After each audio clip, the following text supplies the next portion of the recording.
Il governo non ha ancora inviato alla Commissione europea la lettera di chiarimenti sui conti pubblici, lo ha detto il Presidente del Consiglio Conte, che nel pomeriggio sarà a Malta per il vertice dei paesi del Sud Europa. Sentiamo Massimo D'Amore.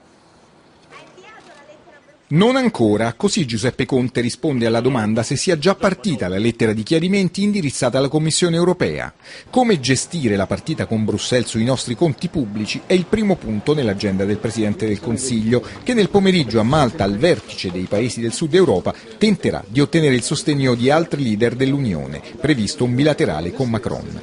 All'interno del governo Conte ha ottenuto che prevalga la linea del dialogo, ma la volontà di tagliare le tasse e il no all'aumento dell'IVA riduce i margini di manovra. Il Premier si dice convinto che il deficit può scendere al 2,2% pur rispettando le esigenze della crescita economica.